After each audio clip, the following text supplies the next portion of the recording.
I think fundamentally it came down to an element of the experience that I bring to the role, and that experience is both within ICF as a volunteer leader over the last 6 years and in my business and commercial experience of organisational development. And I think they recognise some of the passions that I bring around loyalty, around learning and around leadership. And I guess to illustrate that, the experience of ICF Australasia, moving from a struggling outpost of a chapter to now what's a thriving, growing chapter in the world, leading the way in some of the governance and strategic planning we've been doing here. As part of moving from struggling to a solid base, we made a deliberate effort under my leadership to reach out to the global organisation to look for a collaboration and a partnership. We were able to get ourselves on a firmer economic footing, and we committed to delivering certain things. We took responsibility for our own growth and looked for the collaboration there. And I guess what I've learned through that's really stood me in good stead is how important it is to be clear-headed in what we do, as well as collaborative in the way we do that. And I'd like to bring that experience in the next stage of bedding down a strong global structure for the ICF.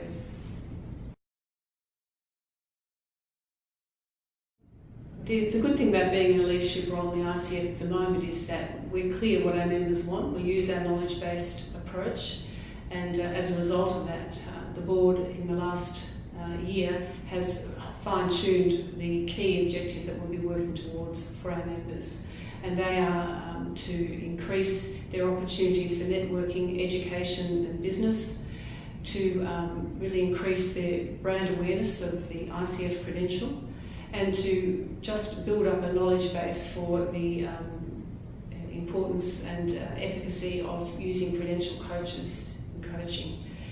So knowing that they're the givens, what we also need to do as part of that is to build a strong foundation regionally by ensuring that our regional centres are well established and collaborating with our members to do that. And I believe that my local and regional experience in Australasia gives me a real understanding from the inside what that entails. We also have the important task of taking our credential to the next level. It's served us well up to this point, but as we see as a key cornerstone of what we're doing in the future, it needs to be redeveloped to the next stage. We also are focused on reaching out to other players in the coaching arena, so businesses, other collaborators and professional bodies, in order to build alliances. And in doing all that, to continue to build the financial stability of the ICF in ways that aren't reliant only on our membership dues. So we have the ability to be quite creative in the ways we do that. I'd like to see our credential coaches doubled, that we have both the interest and the capacity for that to happen.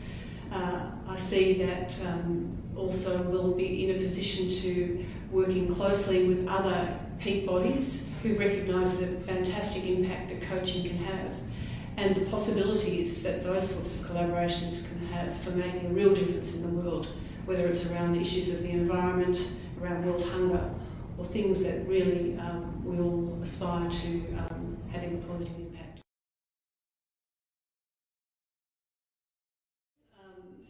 I'd ask our members to endorse me by allowing me to have that opportunity to take what I've learned to the next level for the good of our association, to join me in the vision for what's possible for the organisation, and to be patient to help us work through setting a foundation that will allow that. I'd like to thank the nominating committee for their confidence in me and to urge our members to have a say in their leadership for the next 2 years and to cast their vote in the upcoming election.